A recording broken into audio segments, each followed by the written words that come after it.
These are some very, very costly mistakes that Uber and Lyft drivers make, right? So you hear from friends, oh, comfort cars that have extra leg space, etc.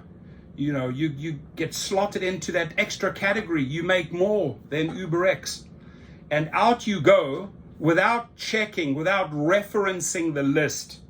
Does this 2022 gray Sienna, Toyota Sienna hybrid, brilliant car. I have several of them. I drive one, I drive kids in them, and I also lease out a few of those. Excellent car, 34 miles a gallon. But you would think, oh yeah, it has so much room, and it does, right? It has so much leg room. Oh, it should automatically qualify for comfort. But what you haven't done is you haven't done your homework. And Toyota's a brilliant, brilliant car. One of the best out there. One of the most, I would say, the most driven rideshare car in the world. Because when you look at, you know, the Camrys, the Corollas, and the hybrids, I mean, they dominate the market. Why? Because these cars are workhorses and they go for many, many miles. But let's take the Toyota family of cars, and you will quickly see which ones fit into the comfort zone. And going out, even buying a Camry, oh why? Yeah, because I can get it into, you know, 2018 up, I can get it into comfort. I mean, that's the cutoff line, 2018. So 2019, 2000, with the 2020, you'd have 2 years on the platform, right, before it updates. But in 2 years' time, will comfort still be around? We're way too impulsive. We see this new category come out. They talk about, oh, EV green, we're going to pay you 50 cents more per trip. You rush out and you always act on Uber and Lyft's information. And that is extremely dangerous. Extremely dangerous. Why? Because they are constantly changing categories, changing years, removing categories. They did a complete switcheroo with EV. They baited you, oh, you can make more per trip. They took that away. People went out. I have a good friend, Nick, who went out and got a great car, hybrid, was in the, you know, comfort category, was making money. Then they threw that car out. So there's no rhyme and reason. What they do is they have the algorithms look at the categories, at the cars, and they have it down to a science. They know, Uber and Lyft knows exactly which car or cars make them the most money. And to rely on that information, it's dangerous. And here, the Avalon Hybrid, the Camry Hybrid, the Crown, the Grand Highlander, the Grand Highlander Hybrid, the Highlander Hybrid, the RAV4, the RAV4 Hybrid, the RAV4 Prime, the Sequoia, the Venza, all qualify 2018 and newer for the extra comfort. However, why doesn't the Sienna? Well, they know that vehicle operates best for them in the XL category. Why are you gonna open up that category as an Uber or Lyft platform to comfort when you know this is a car that people buy for XL? You know, this is a big car, 6 people upwards, and Uber and Lyft need to satisfy that market. They don't want to divert this XL into comfort. So you got to think how they think. And another mistake that this driver did, this is a vehicle you go out and you get black on black, black interior, black exterior. Why? Because this is one of the best workhorses for private clients. I teach you that in great details, my friends, right? How to recruit private clients. This car is an excellent entry-level, right price, right size, huge margins when it comes to the gas versus the Suburban or the Cadillac. You make it way higher profit margins. It looks sexy. It is a great car. It drives like a car, although it's a minivan, and you can fit in 8 people. Ample luggage. So, I mean, 2 thumbs up on this car, right?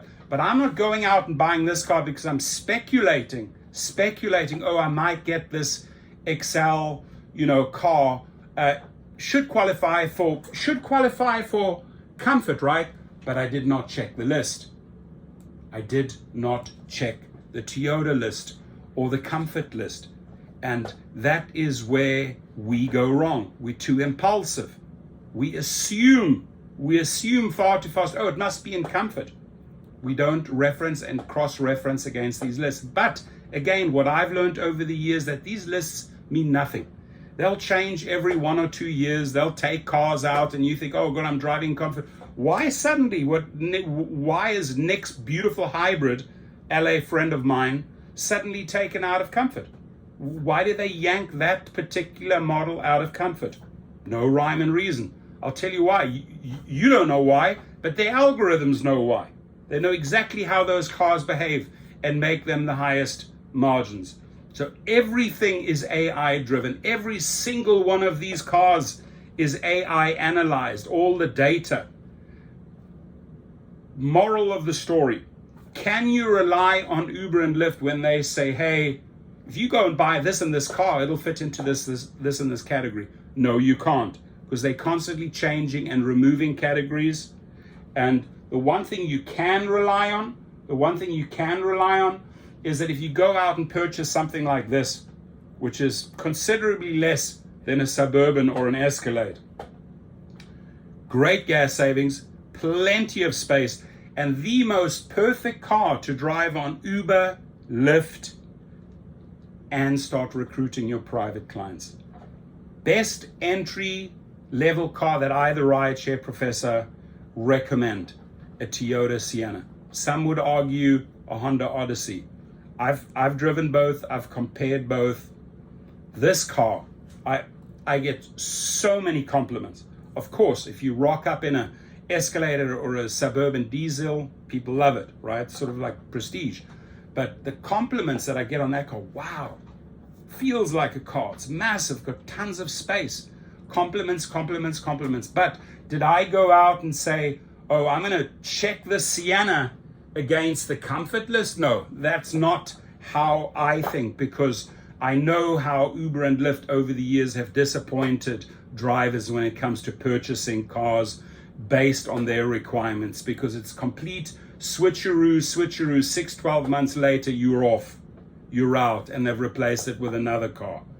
What I do know is that the consistency of a Sienna on an XL on both Uber and Lyft, great money maker, way better than UberX or regular.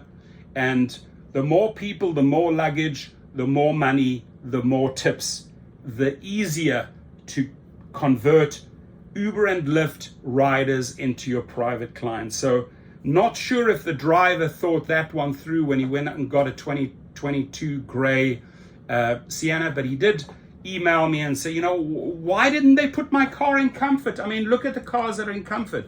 Hey, my question back to you: did you study the list before you went out and bought that car, right?